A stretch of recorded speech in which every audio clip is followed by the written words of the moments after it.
explicando con ejemplos cada una de las 48 leyes del poder. Ley número 6. Atrae la atención a cualquier costo. Todos somos juzgados por nuestra apariencia. Lo que no es visto simplemente es ignorado.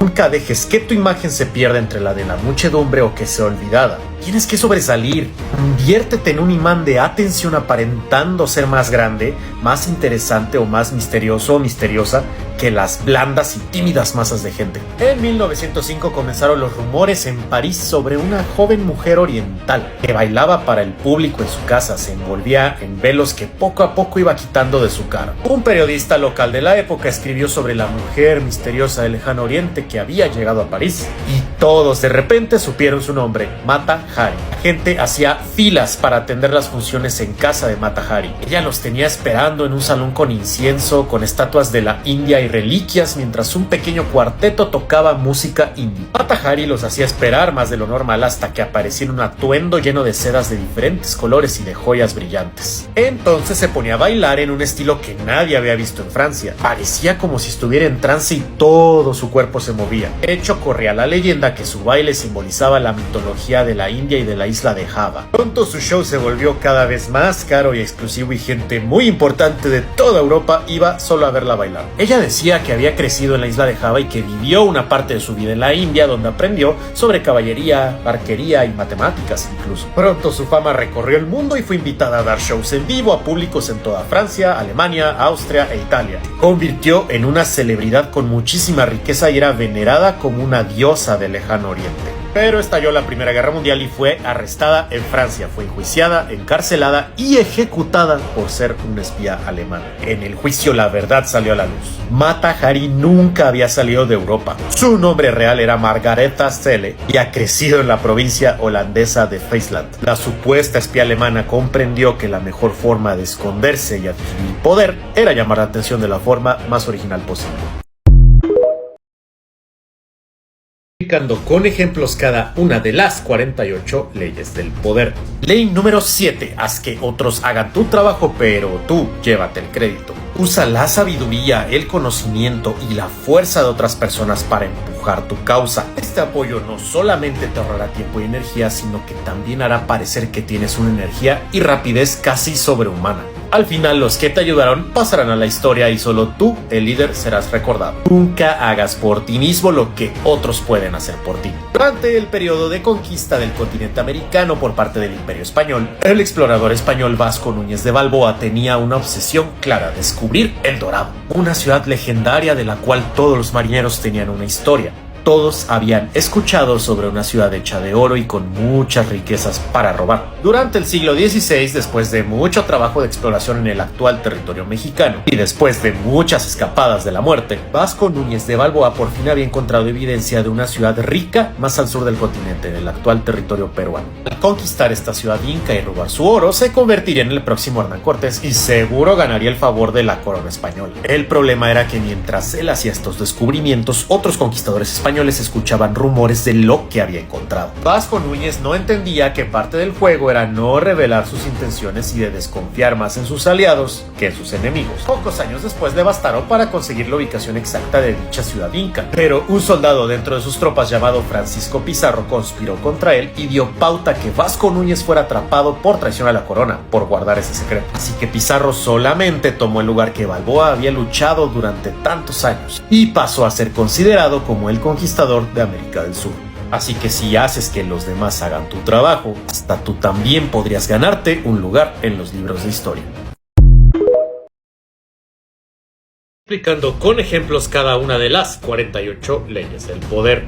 Ley número 8. Haz que los demás vengan hacia ti y usa carnadas si es necesario. Cuando obligas a otra persona a actuar, tú eres quien controla la situación. Siempre es mejor que tu oponente se dirija hacia ti olvidando sus propios planes. Tiéntale con posible éxito y ahí atácale. En 1814 se juntaron los líderes de Europa en el Congreso de Viena para repartirse lo que quedaba del derrumbado imperio de Napoleón Bonaparte. Pero Napoleón, en vez de haber sido exiliado lejos, se le mandó a la isla de Elba, no muy lejos de Italia. Todos en el Congreso estaban súper asustados de que Napoleón volviera a Europa, excepto Charles Maurice de Talleyrand, quien era el ministro de Exteriores de Napoleón. Ahora, un hombre tan brillante como Napoleón, por supuesto que iba a encontrar una forma de escapar. Así fue, el 16 de febrero de 1815. De un barco con 900 marineros lo rescataron de la isla y se lo llevaron a Francia. Al llegar a París con su pequeño ejército, toda la gente en la ciudad literalmente se arrodilló ante él. Incluso los soldados que el nuevo gobierno había enviado para capturarlo se cambiaron de bando al verlo por la adoración que le tenían. Napoleón fue declarado emperador nuevamente y el rey que lo había reemplazado huyó de Francia. Pero Napoleón solamente pudo gobernar durante 100 días nada más, porque su país estaba en bancarrota y sin recursos. Y fue finalmente derrotado en la batalla de Waterloo en junio de ese año.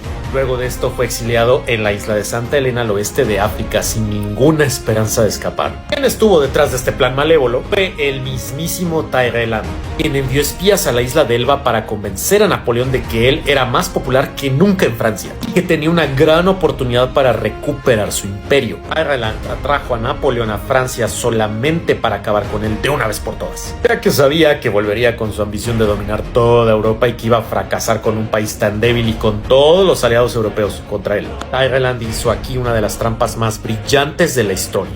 Y si esta ley funcionó contra alguien como Napoleón, seguro servirá contra cualquier persona, por muy brillante que sea.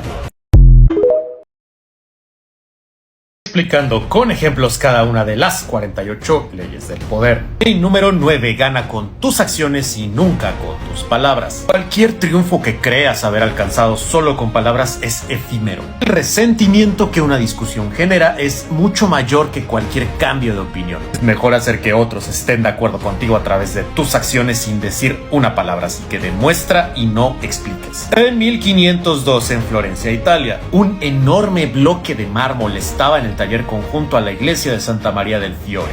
Era un bloque precioso, pero un escultor sin experiencia le hizo un hoyo hacía unos años y parecía que había arruinado el bloque para cualquier otro escultor. El alcalde de Florencia, Piero Soderini, había intentado encomendar el bloque a algún artista como Da Vinci para que hicieran una escultura, pero nadie quiso. Pero un día unos amigos del famosísimo Miguel Ángel le avisaron de tal bloque. Miguel Ángel viajó desde Roma hasta Florencia solo para verlo. Al estudiarlo se dio cuenta que sí podía hacer algo todavía con esa piedrota y se puso a trabajar. Soderini en cambio pensaba que nada se podía hacer ya, pero dejó que Miguel Ángel trabajara en su bloque de mármol. Unas semanas después, Soderini entró al estudio de Miguel Ángel y se dio cuenta que había tallado al David. Soderini estaba sorprendido, claro, pero seguía siendo muy arrogante. Así que se puso, según él, a estudiar la escultura y le dijo a Miguel Ángel que la nariz era demasiado grande. Miguel Ángel, claro, se dio cuenta que Soderini estaba justo debajo de la cabeza del David y que por eso veía grande su nariz. O sea que era solo una cuestión de perspectiva. Así que sin que el otro se diera cuenta, Miguel Ángel se llenó la mano de polvo de mármol e invitó a Soderini al tapanco superior desde donde estaba trabajando en la cabeza del David. Miguel Ángel tomó el cincel y le dio unos pequeñísimos golpes a la nariz mientras iba dejando que el polvo de mármol se escurriera de sus manos. Parecía que había trabajado la nariz, pero obvio no cambió nada. Y al preguntarle si lo veía mejor, Soderini dijo, y cito, "Me gusta mucho más, lo has traído a la vida". Soderini era un hipócrita. Miguel Ángel logró mantener la estatua intacta sin ofender el orgullo de Soderini, teniendo así buenas relaciones con uno de los patrones más importantes de Italia en aquel entonces. Así que si no ofendes a nadie, entonces nadie te va a contradecir jamás en lo que digas. Explicando con ejemplos cada una de las 48 leyes del mundo. Ley número 10. Evita a las personas infelices o desafortunadas. Debes morir literalmente por la miseria de alguien más. Los estados emocionales son tan infecciosos como las enfermedades. Podrías sentir que estás ayudando a la persona desafortunada, pero en realidad solo te estás precipitando a arruinarte. Los desafortunados a veces se traen la mala suerte a sí mismos, así como te la traerán a ti. Lola Montes era una bailarina de flamenco en España. Para 1845 su carrera era buenísima y se convirtió en cortesana en París, o sea, en una concubina para la nobleza parisina. Luego de provocar la muerte de su novio, en 1846 se mudó a Múnich, Alemania, donde comenzó a coquetear con el rey Ludwig de Bavaria, un rey que era amadísimo por su pueblo. Lola Montes lo conoció porque entró sin permiso a su corte y accidentalmente rompió su vestido, mostrando su torso completo al rey y a la corte. 2 días después, el mismísimo rey de Bavaria le consiguió un escenario en Bavaria para dar su show. Y poco a poco el rey se fue enamorando de ella, hasta le compró un departamento en una de las calles más caras de Múnich. Pero a Lola básicamente se le subió el poder. Comenzó a tratar de una forma horrible a los sirvientes, bien a los súbditos que se le cruzaban por la calle. Incluso mandó a construirse un palacio para ella solo. El entonces queridísimo rey de Bavaria se convirtió en uno de los más odiados, hasta que en 1848, luego de ser muy presionado, el rey le pidió a Lola que se fuera de la ciudad, lo cual no sirvió de nada porque un mes después el rey fue obligado a renunciar. Lola Montes atraía a los hombres no solo en términos eróticos, sino que les absorbía con su constante sube y baja emocional. Y esta inestabilidad provocaba que ellos mismos se hundieran también, incluso que fueran odiados por el pueblo que alguna vez los amó. No hay ninguna forma de contrarrestar el daño de una persona tóxica. Rodéate de buenos para que no parezcas y de sabios para que aprendas. Rodéate de lo contrario y verás cómo caes igual de bajo o peor.